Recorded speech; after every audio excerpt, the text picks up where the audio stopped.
Hello, hashtag VersTEAv family. Welcome. It's week 187. I'm Aaron Mack, and I will pass these reins on to my good friend, Basic Complexity, who will take it away with our song, starting with our song segment for week 187. Basic Complexity, take it away, friend. That way. Okay. All right. First off, I want to say, hey, what's up, everybody? This is Basic Complexity, aka Kevin. And what I do, and some of you all might be aware of this, I typically try to switch it every week. New school song, old school song, and then switch. So this week, I'm gonna start with the fairly old school song, and it was the song "Vibrant" thing by Q-Tip. And like, in all honesty, back in the day, the song came out in '99, and yeah, significantly younger. But just the song in general was the jam when it came out, and it just swept everybody in that party mood.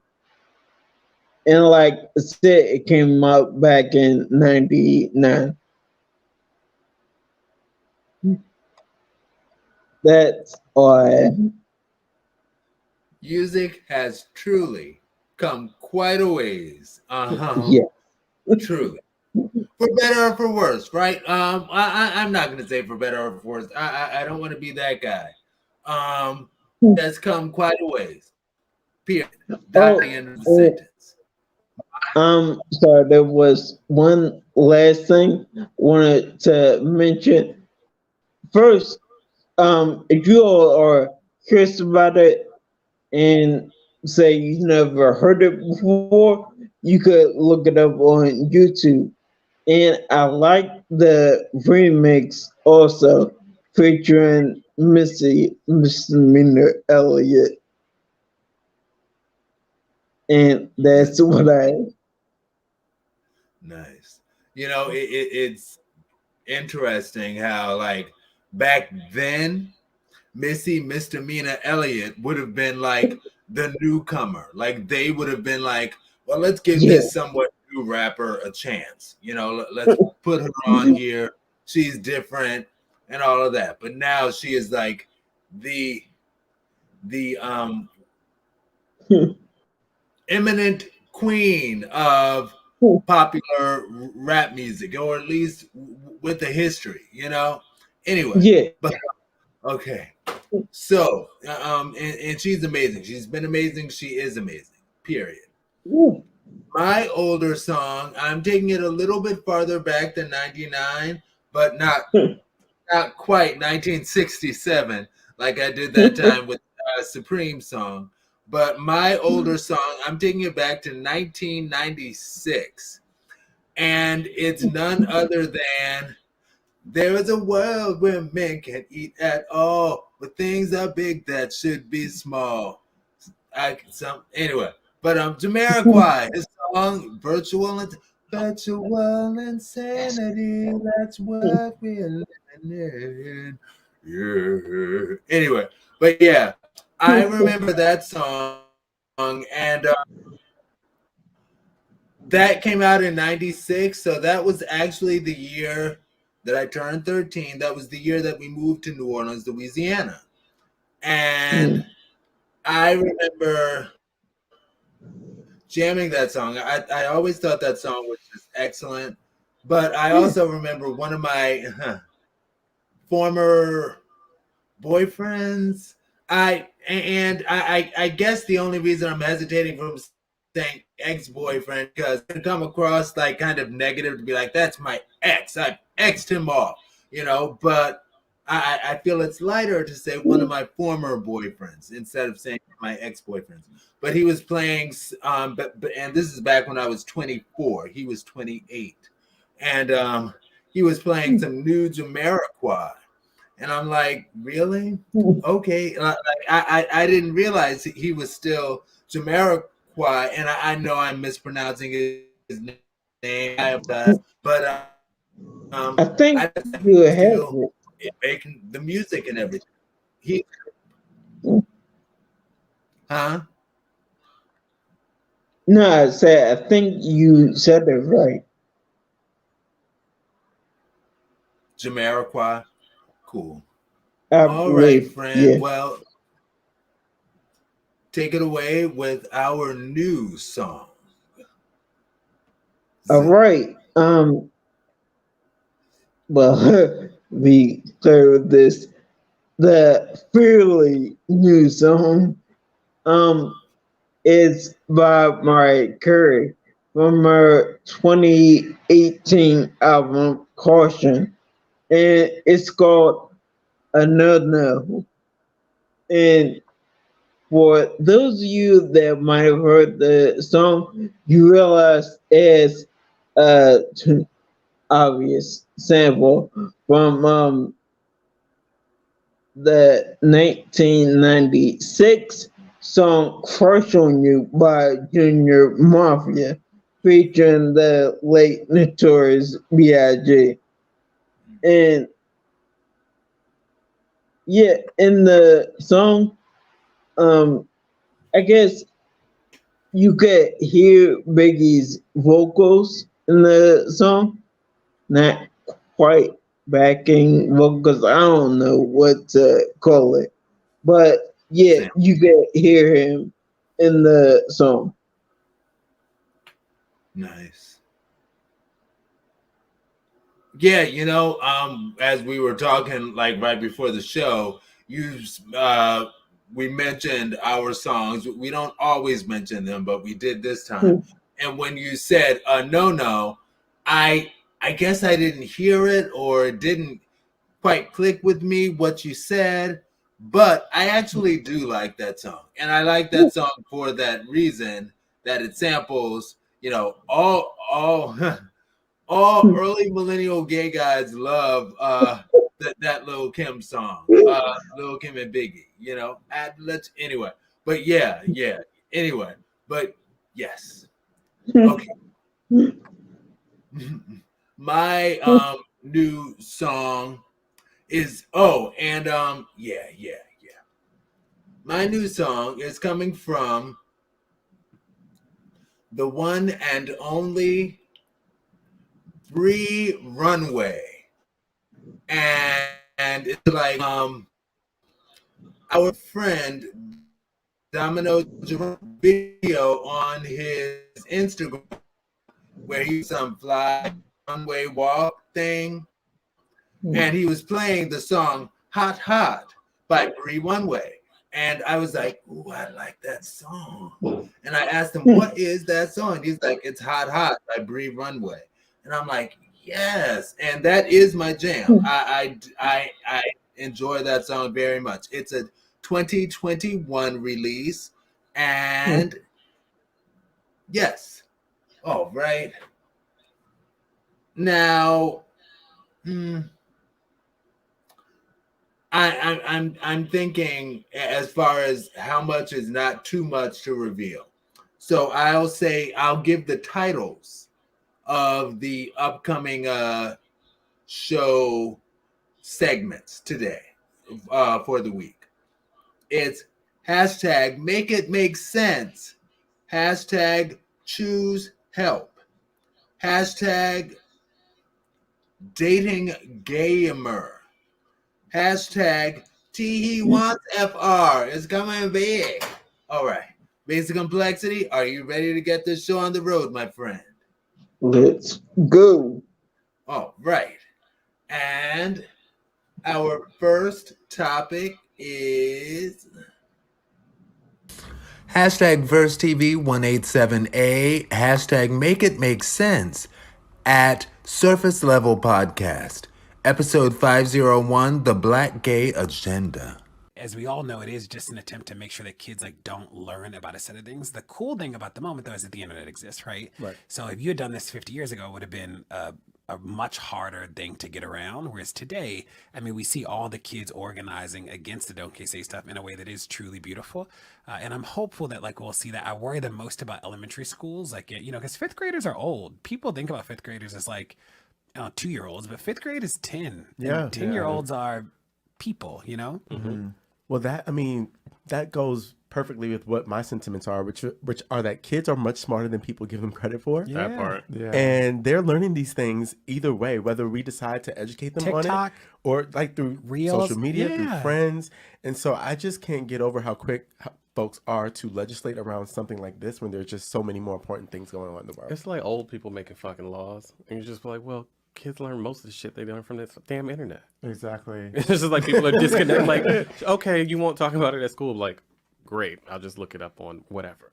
Yeah, I mean, I personally think that this information should be introduced when the content is being introduced. Like if you're learning about, you have your flashcards out, right? And you're like, girl, boy, throw in trans boy, trans girl. Like if you're talking about family structures, throw that in. I don't think that there needs to be this sort of gatekeeping to the information where it's just no, we're going to teach you this first. This is the prerequisite. And then when you're old enough, we can teach you about other things. It's just kind of let's not make it a big deal because it's not. And I think that it's really hard to put yourself in that position unless you actually are of the experience and you understand that it's not a decision. It's not something that can be imposed on you. It's who you are. So you either are or you aren't. And a textbook, a lesson is not going to change your mentality around that. All right. And I will start the timer. I always have to announce that. And I will say Tony, Jordan, and Damon are amazing. The whole Surface Level podcast is amazing. I've been hooked on that like crazy. And also, I think Jordan and Damon, if I recall, they explained that they both went to Howard. So it's like, oh, I love them so much more now. I didn't hear if Tony said he also, but anyway, whatever. And their special guest, DeRay McKesson, love me some him. I love me some. But yes, so that's my initial reaction. And I have never heard it put quite so eloquently as far as, yes, why is it that we're having the schools play the role of the gatekeepers in terms of what information can be given to the kids, particularly in a world of where people have access to the internet, and that's what they're saying. If kids don't get it in school, they'll just get it online from the internet, for better or for worse. And so it would be better to get it in a controlled environment in school. But I've heard some people talk about how they want to wait until their child is old enough to give them such information and to learn. And I say, what if it was an opposites kind of world? What if in that opposites world, you were the gender minority or something like that, and you, the person who the school system was like, we don't want to teach about people like that because that's not normal yet. We have to wait until the kids are old enough to digest abnormalities. Get out of here with that. But won't teach without people. Yeah. And school lessons, just like they were saying, school lessons won't alter a child's core. That won't change who the child is because they learn about a trans man or a trans woman won't make them a trans man or a trans woman. That's not how it works. And I remember myself when I was a kid, and my mom asked me if because I would run around the house with shirts on top of my head as hair. And my mom asked me, she was like, when you do that, shirts on your hair, I'll save it for the 1 minute. Basic complexity. Okay. After hearing this, what I have to say that yes, I completely agree that we do have to admit that these days kids are a lot smarter than we give them credit for. I'm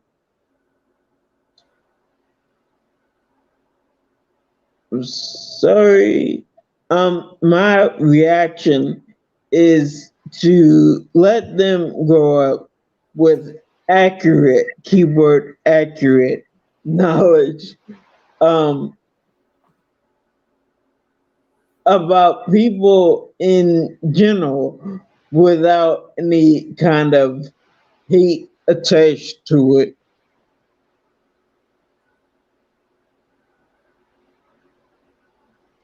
And that's all I have. Absolutely. And I will take a 1 minute, and I think I will go ahead and finish what I was going to say. Okay. I remember my mom, because I would do that shirts as hair thing, and my mom was like, Aaron, when you do that shirts as hair thing, is it because you want to be a girl or because you want to be white?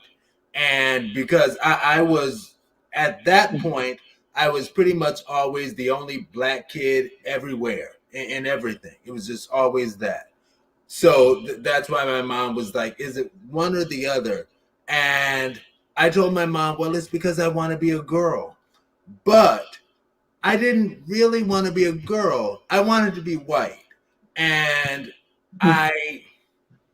parents can see through that. And I think that good parenting plays a role in not having to worry about your kid being like trying to be something that they're not, you know?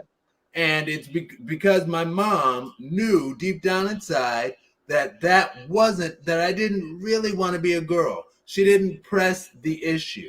She was like, oh, okay. And just left it at that. And I'm happy being a man, period.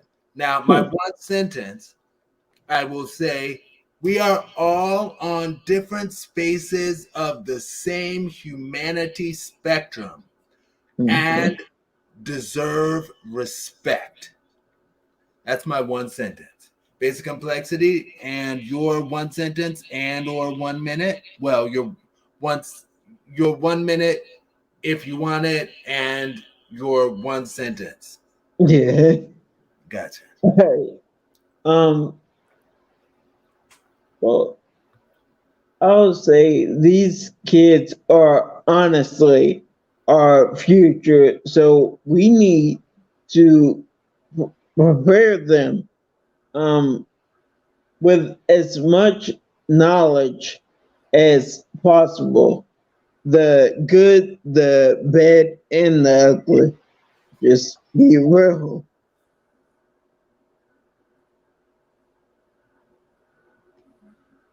All right. And moving on. And basic complexity, you'll go first after this one. Okay. Hashtag VersTEAv187B. Hashtag ChooseHelp. At Love Darren Fleet. I don't agree with that saying beggars can't be choosy.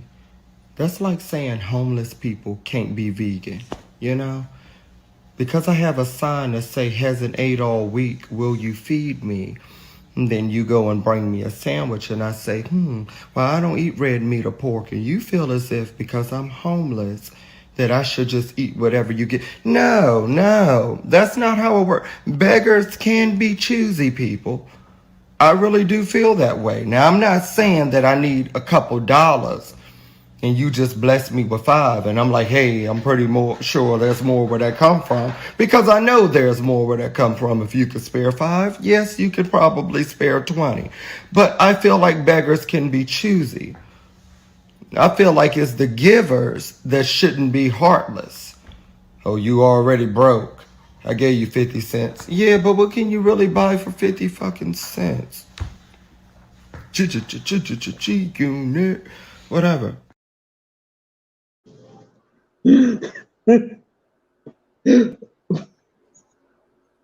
Okay. All right. All right. I do agree with the general statement that beggars can't be choosers. That's just my personal opinion. Because in this hypothetical situation, a person asking for food or money has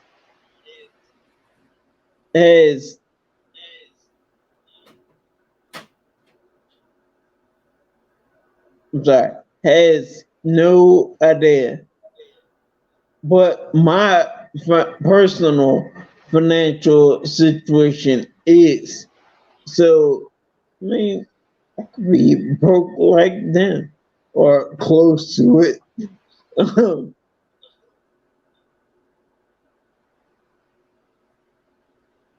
So it's not a good look to assume something about a person willing or at least trying to help you.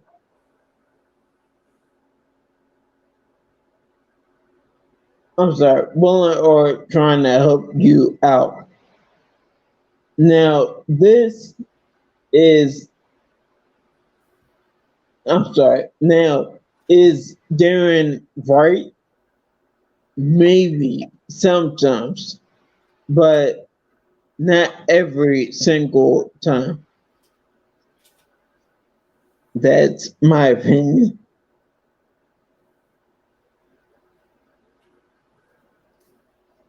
You know, it's interesting. As you were giving your opinion, I was like, ooh, when I come on, I'm going to say I don't agree. But I don't agree. I also agree. Like, you kind of talk through that, and I'm like, that does make sense. Goodness. Okay. So my initial reaction to this, I was like, right on, Darren Fleet, because sometimes people feel so far removed from homelessness that they have absolutely no compassion for the human life that is before them. That's a problem. I've seen that played out time and time again. That sucks. My personal connection to it, I remember years ago, and I'm smiling because I'm thinking about surface level podcasts, and anyway, but years ago, I met this homeless woman who asked for some change, and I was intrigued by her because I'm like, she has like her hair looks like it was kind of nice at some point, but it just sort of became ratty, which makes me think like, okay, so she was somebody who was doing things at some point and then reached the point that she was not doing things. And she explained to me that she and her husband had gotten, like, they were doing very well financially, right? Of course, beautiful house in Bowie, Maryland, and which is in our love PG County, and and she was making good money as an executive assistant. He was making good money as a successful barber. Like the household was making money, right? But he would not stay out of the street doing his side hustles. And she would like beg him, like, please, we make enough money. You don't have to do that anymore. We're making good, strong middle class money. We live out here in Bowie. You don't have to keep doing that. And he kept doing that, got himself locked away in prison. And when he got himself locked away in prison, of course, that brought a 2-family household with kids, a 2-income household with kids, to a 1-income household with kids to support. Wow, really? Okay. And because of that, she also ended up having to take care of a sick aunt. And next thing you know, she had a stroke, paralyzed. She lost her job. I'll take it in my 1 minute. Basic complexity. Right. Well, sorry, you did go first. This is just your follow up in your 1 sentence. Right. Nah. I would say if a person needing help wants to be choosy, then choosy and not willing to compromise, then maybe they were not as helpless as they came across.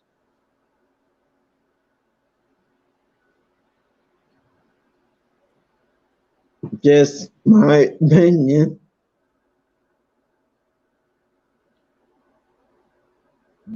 Is that your 1 sentence?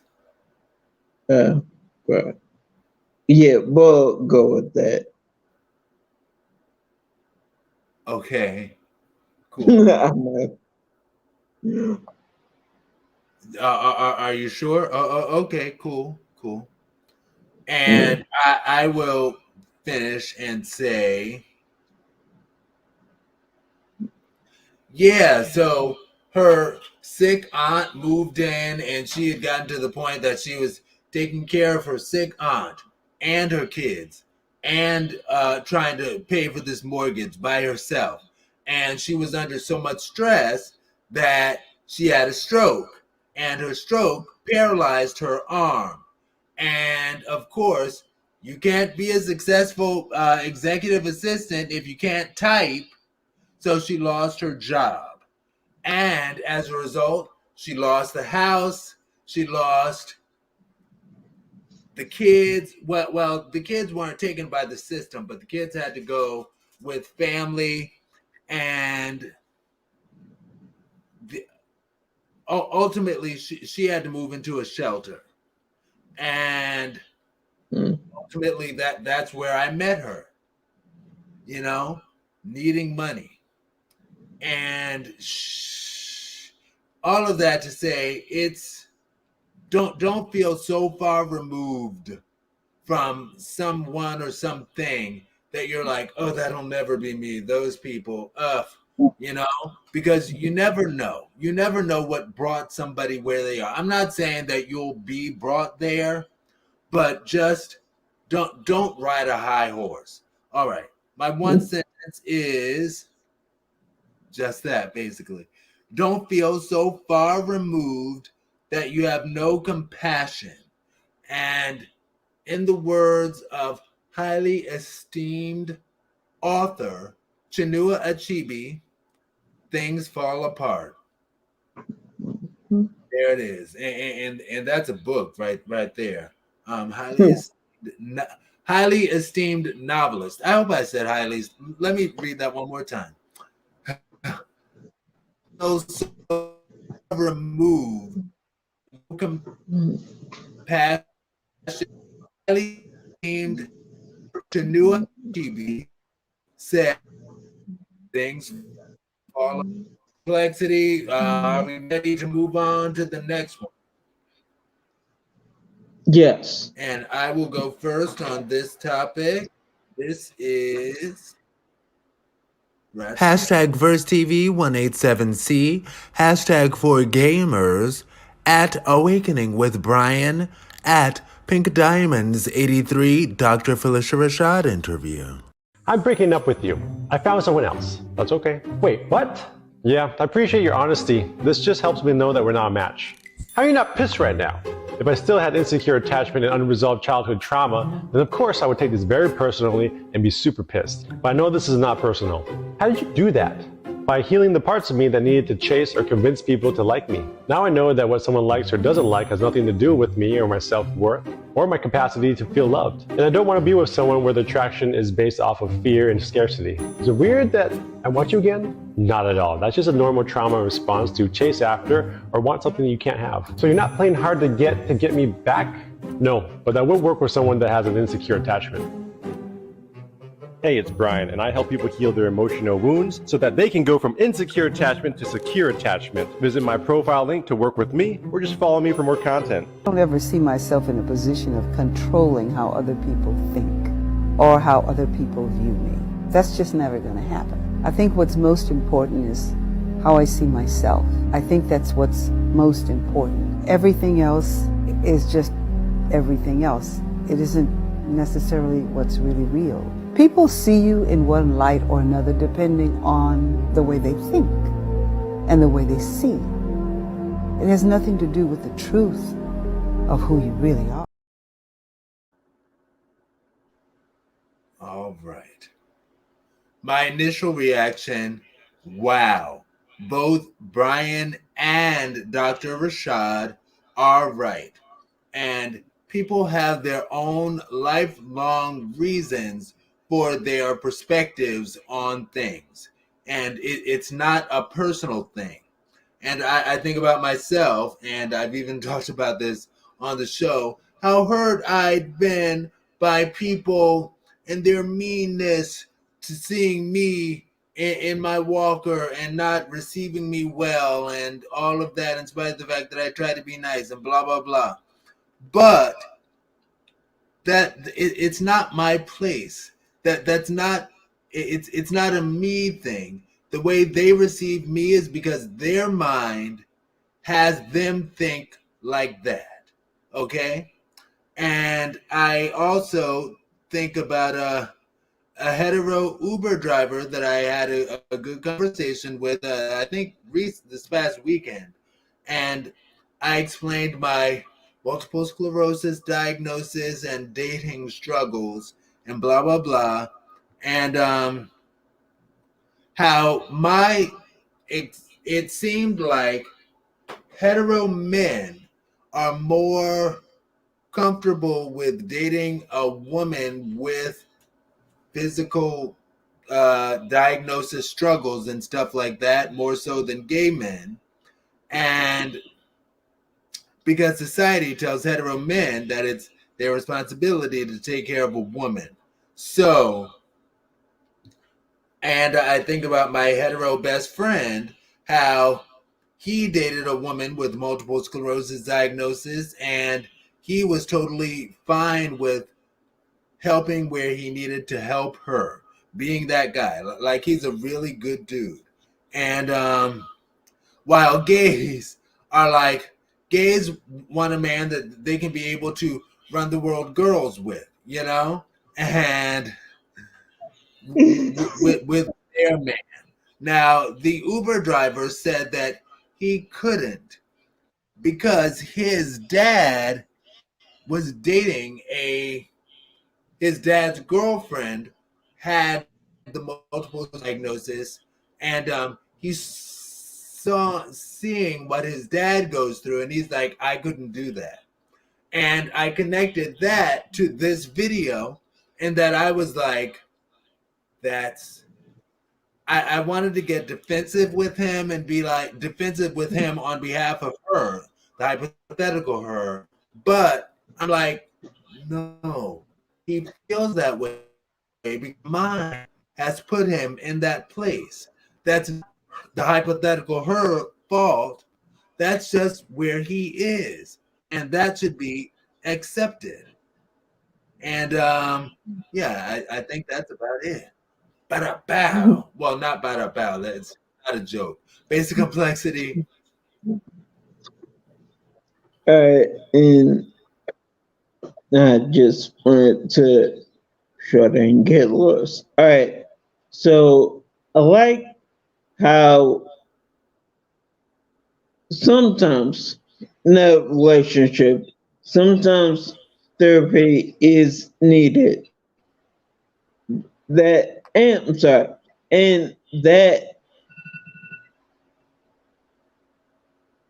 should turn that off. I'm sorry.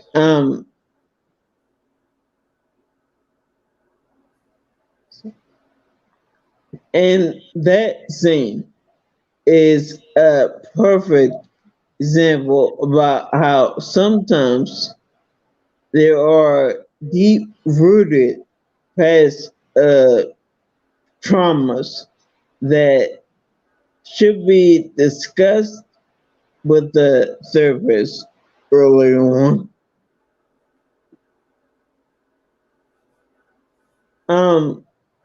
Yeah, well, yeah. I'll, I'll note this also. Miss Felicia Rashad made a very, very good point when she basically said that we have no control over other people's perception of us.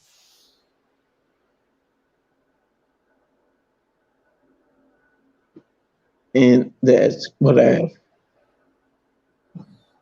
Yeah.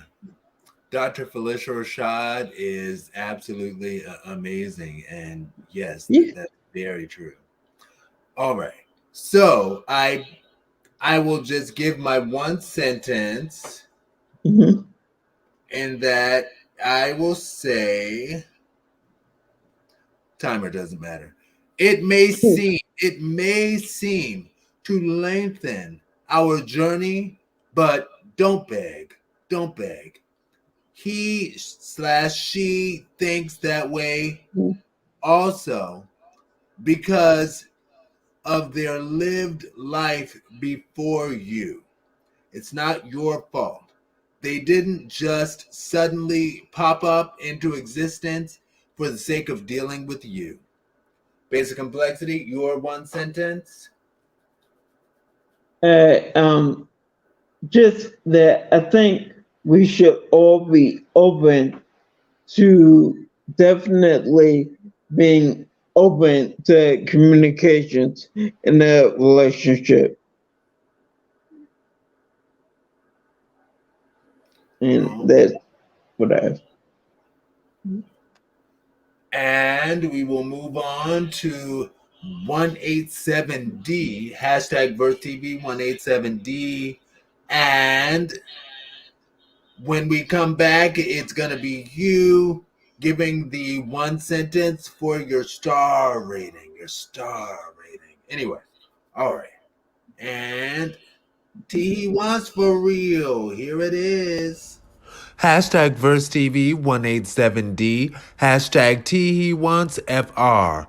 At Jacked App. 35 years old. Black. 6 feet 1 inch tall. 180 pounds. I am guy next door.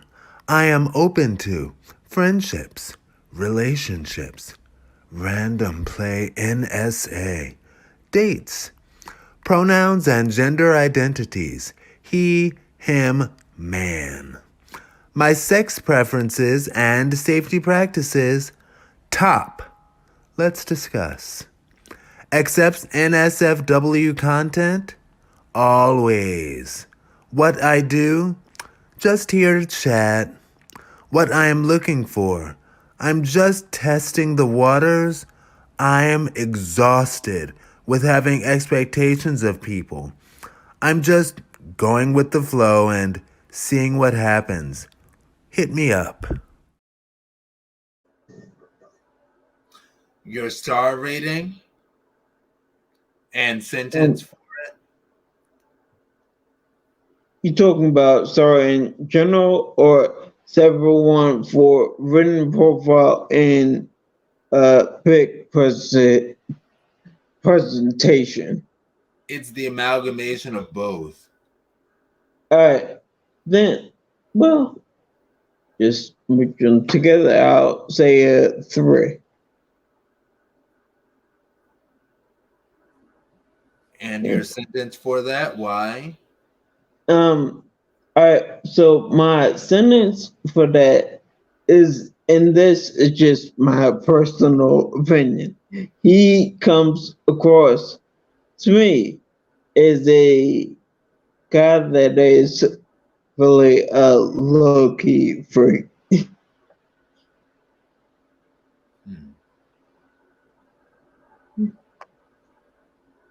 Okay, your 1 to 2 likes, your 1 to 2 dislikes. 2-ish. Alright, so likes,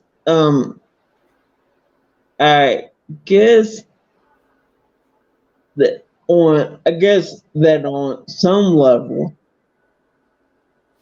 I guess you could say that it's slightly, very slightly straightforward. That's the likes. Now, as far as dislikes, he was not very descriptive about himself. And I personally feel that in reality, I'm sorry, personally feel that in a really interesting, or that is really interesting, that others are often that saying he is a top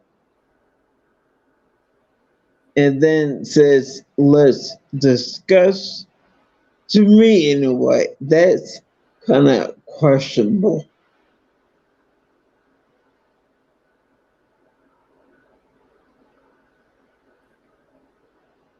And that's what I've. Okay. I will say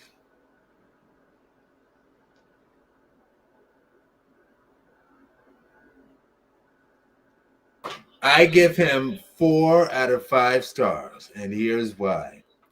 I love his full lips, his nose, his eyebrows, his big ears, his salt and pepper hair. And yes, he only had 2 pics, but at least they were different pics in different clothes and clear face. But I'm just going with the flow thing. It's like, oh, okay, I could take it or leave it.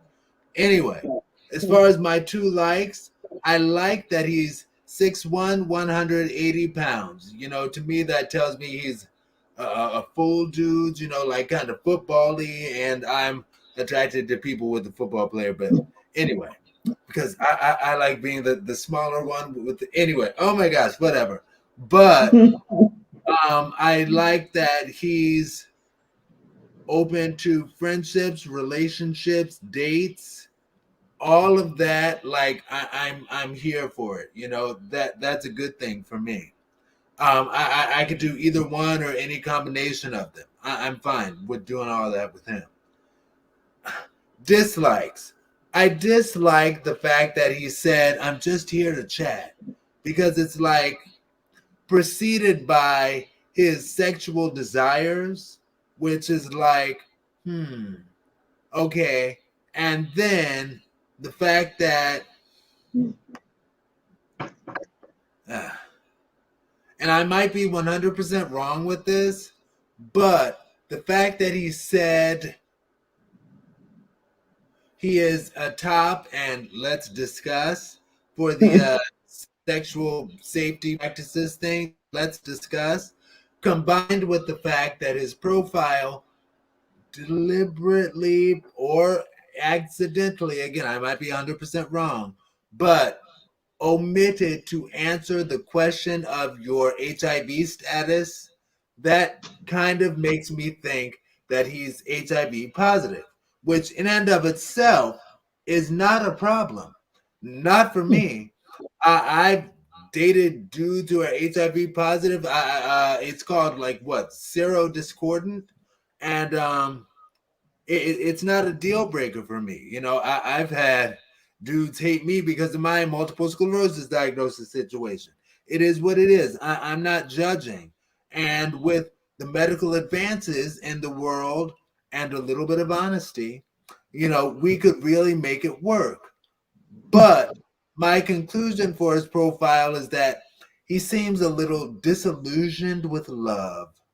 And I'm down to try to work with him, but truth be told, he's many miles away, you know, and I'll save the rest for my 1 minute, my story of one of my dudes that I dated who's HIV positive. Anyway, basic complexity, did you have a 1 minute that you want? We already did the one sentence, but did you want a 1 minute?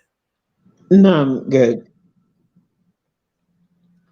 Okay, so a dude that I dated off and on since my mid-20s actually became HIV positive at some point on that road. He wasn't when we started dating, but he became it toward the end before anyway. But yes. Again, serodiscordant. He actually taught me that word. Damn. I didn't think I was gonna talk about this because this is not why he passed away, but it's not like he passed away from HIV or anything like that. People don't die from HIV, but he did pass away, and that hurts because like I really liked him. I thought that, you know, anyway, but yeah. He taught. I was really turned by him, and I remember one time him throwing me over his shoulder and dragging me to the bedroom and throwing me on the bed, and we were about to. Anyway, oh my gosh, I like a dude who's I like a strong. Anyway, yes. So, wow, we are at the end of the show, friend. Did we have you know, I would have been better off if I had actually taken notes about what I was gonna say in this bonus section, this podcast only bonus section. Well, podcast live stream only bonus section. But I don't know. I mean, HIV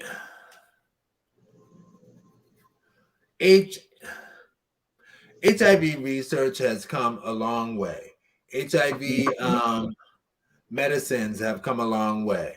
I remember when I was diagnosed with multiple sclerosis back in 2010, the neurologist who diagnosed me just out of the blue, like I didn't ask her anything about HIV or anything like that, but out of the blue, she was like, they're going to find a cure for AIDS before they find a cure for multiple sclerosis, you know? But all of that to say, they are making advancements with HIV and all of that stuff. So that's good. And serodiscordant is a thing, you know, like those. Do you have a story of somebody with HIV who you dated, basic complexity, before I just take all of this, everything? Actually, I've never actually dated anyone with HIV. Now, I dealt with someone with HIV, yes. And at least to me, and really no one knows who he was, or, well, kind of still is. We've been friends the entire time, and he's my first boyfriend. So really, starting when I was 17, pushing 18. Um, but we've been friends ever since then. And for the record, that's been since '01. Wow. Doesn't time fly though? It does. Oh my God. 2001. Hmm. Oh man. See, I'm thinking 2001. I'm like, what was out in 2001?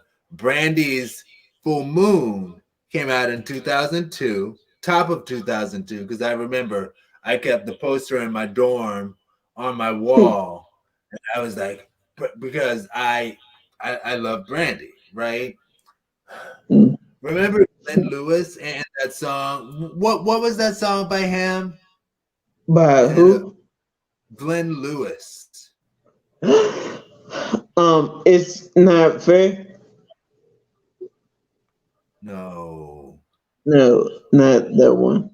I'm thinking because that definitely wasn't his first single, but was it? And I can't remember the name of the song, but was it his first single? Yeah. And I hope you find your way home to that little girl.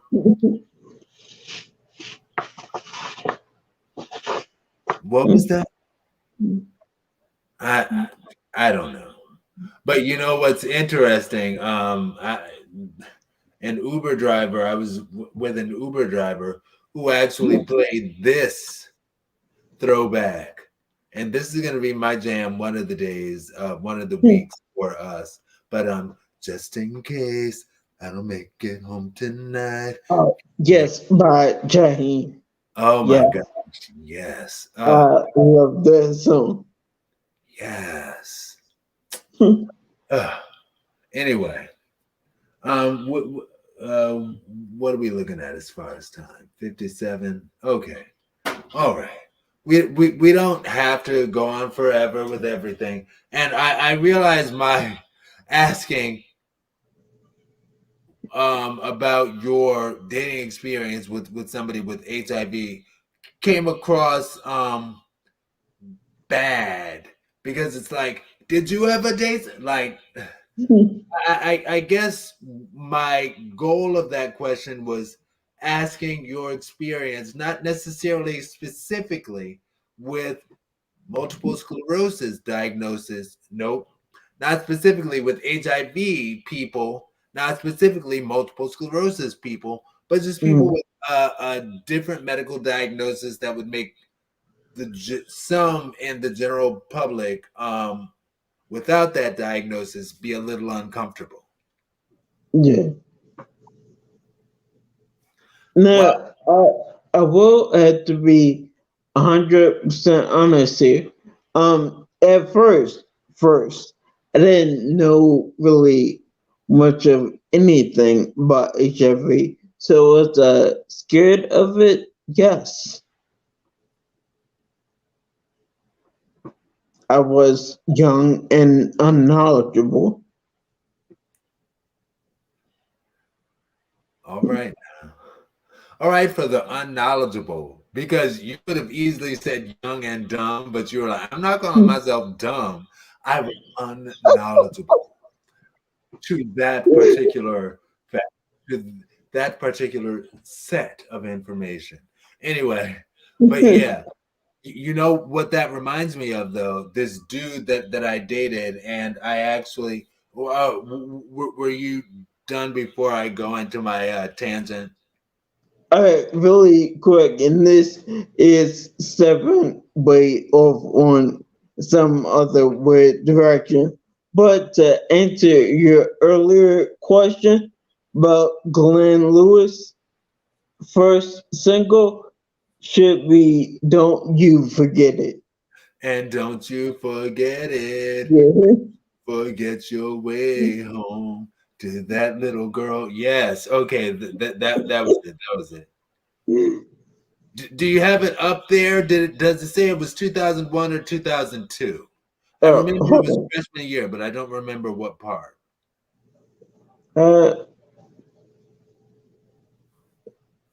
was just right there, and Lewis.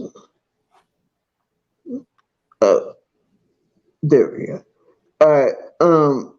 The album came out in '02. So the single probably was a little bit before that. When did the album come out in '02? Does it name a month or did it just say the year? It just says the year.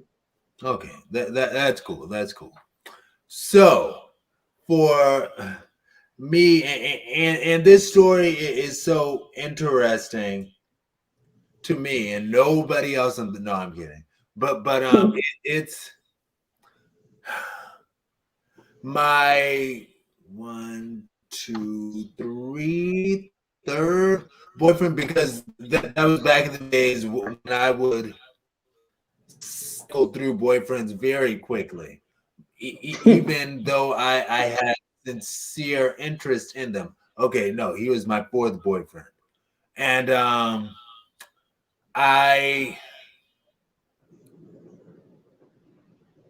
I was quite attracted to him. You know, I dug him a lot, and he was really cool, really smart, and just all of that.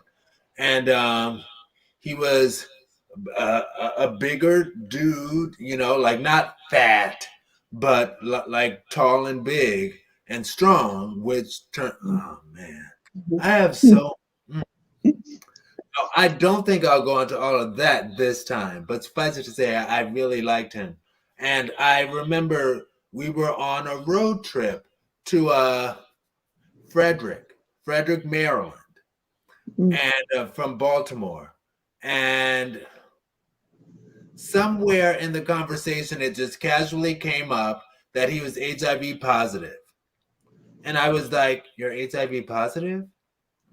And he said, "Yeah, it's in my profile." And I was like, "I didn't see that. Okay, I didn't know." And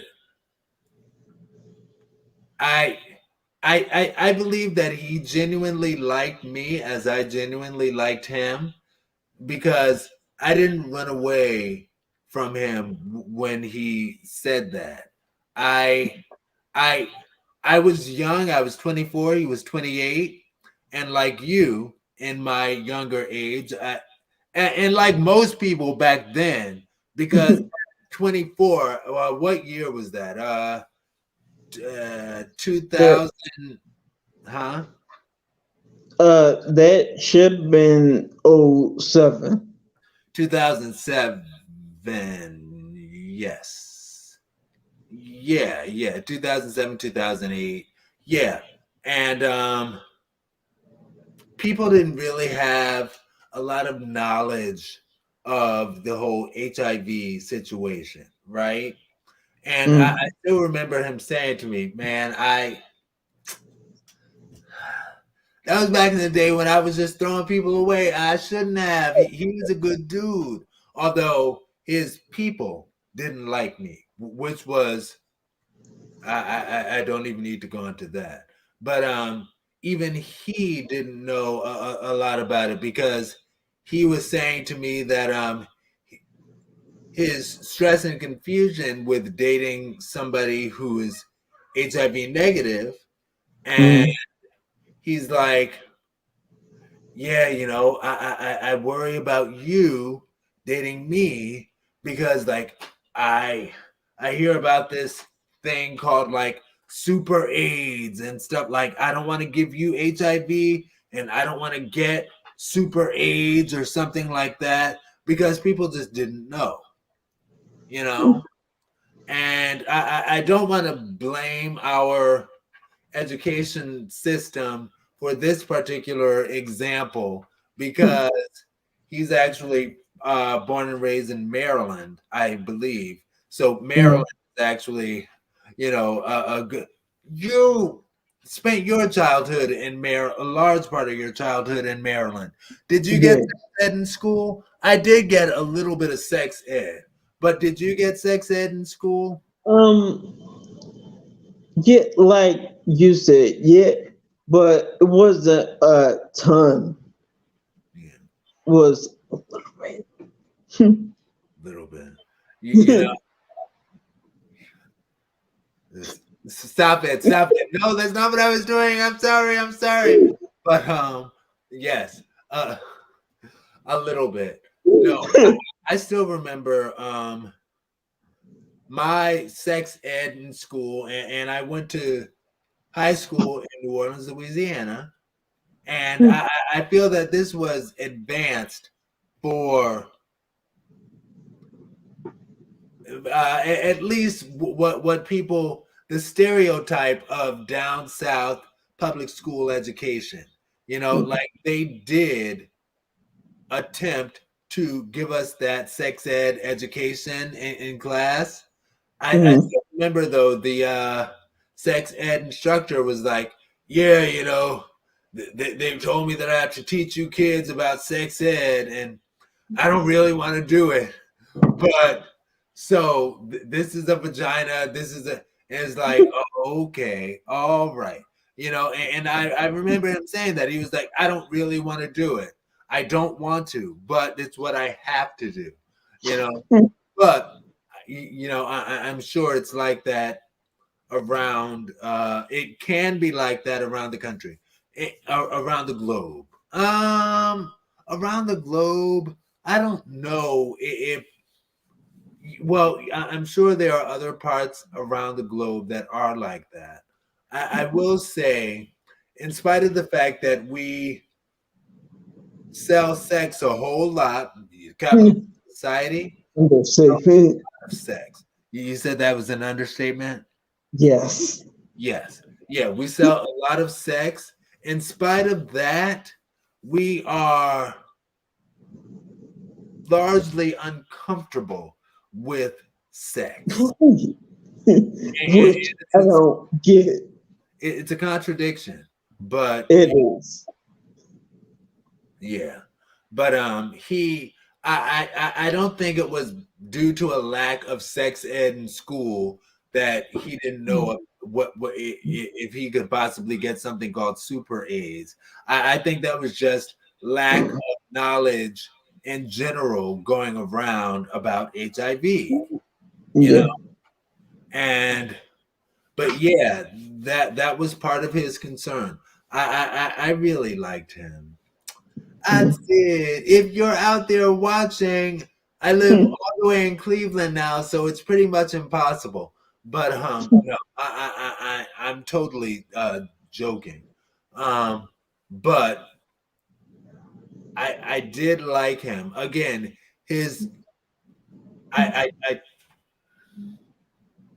there were other problems going on that, would have prevented us from. Anyway, I think he's engaged now. So actually, I know he's engaged because anyway. But yeah, I be that dude. I be snooping sometimes. No, I'm kidding. I'm kidding. Let me stop. How far are we in this show? I need to shut up. Now 8 minutes. Get another one. Way to go, friend. All right. This has been. Did you have anything extra to say though? I don't think so. And it's completely pointless. But just the fact that I actually have several friends that are positive. Yeah. I mean, these days, and it's somewhere around 5. Somewhere. You know what? Go ahead. No, I said somewhere around 5. Now, Mm. you know what?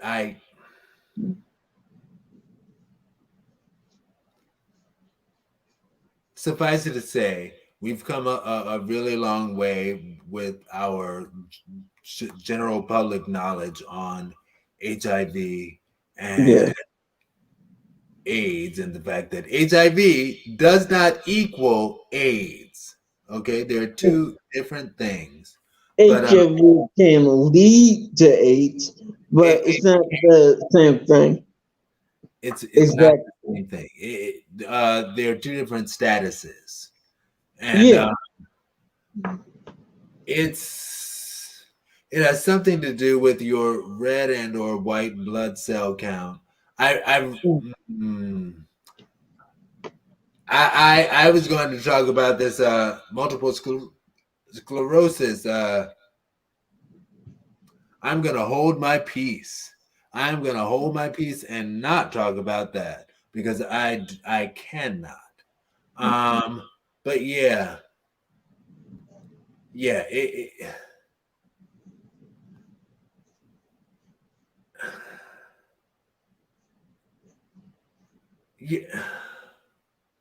I was going to say at this point, we all, particularly in the gay community, know somebody, have some friend or friends who are HIV positive. And part of me was like, well, I wish that the compassion that we show at times, because it's not always, there are still some people who are assholes, right? Yes. But the understanding and compassion for the HIV community, I wish there would be that compassion and understanding for people with difficulties in the multiple sclerosis diagnosis community. Yes. But I get it. I get it. It's two different things. And, you know, with the medical advances for HIV, you know, going back to my joke about gay guys want somebody who they can run the world girls with, you know, who run the world girls. You know, when it comes to having the multiple sclerosis diagnosis, to be like, I want to run the world girls with you in my walker. It's like, no, I'll find somebody else. But when it comes to HIV, like you don't.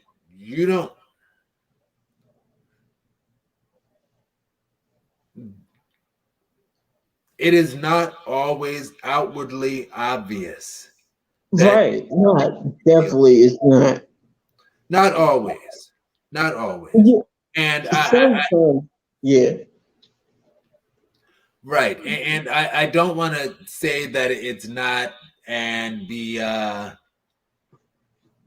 sort of closed to reality, because it is a thing to deal with. Taking the pills is a thing, and it's not like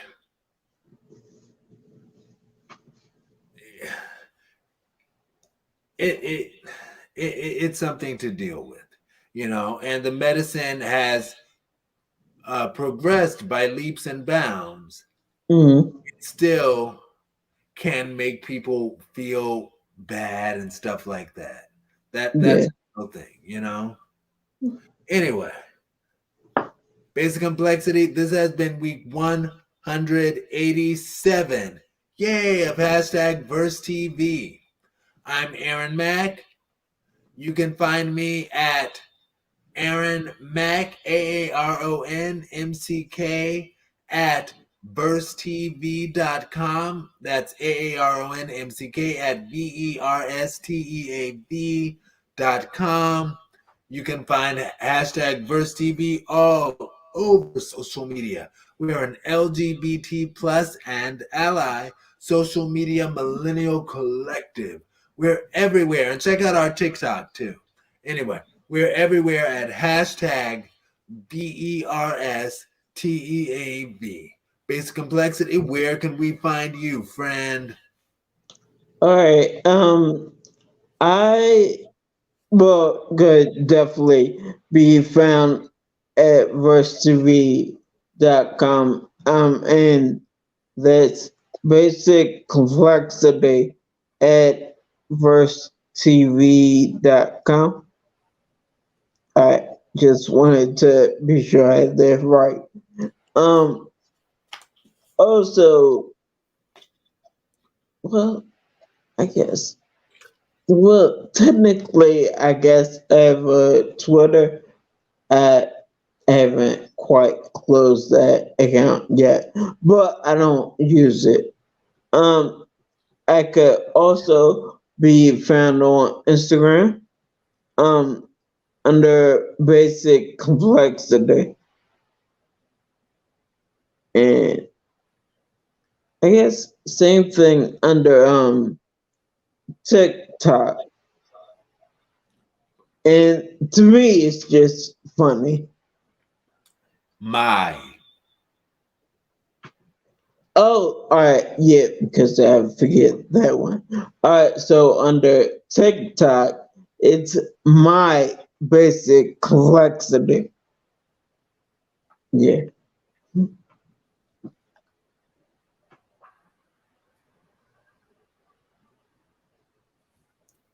All And right.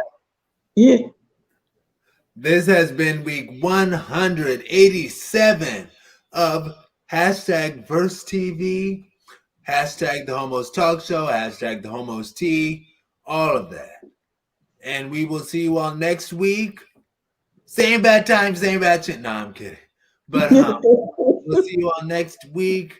You can ask Jeeves about us. We're in there. That's cute. Ask Jeeves should really make a big comeback because they're still there, but should make a big comeback and be like, don't forget to ask Jeeves about us. Like that I have a whole advertising campaign, marketing campaign. Anyway, you should ask Jeeves about me. Oh, right. And just get a anyway. Talk to y'all later, social media family. Peace. See, that's why I shouldn't take it down. Peace. VersTEAv.com. Stay blessed. Good night, everybody. All right.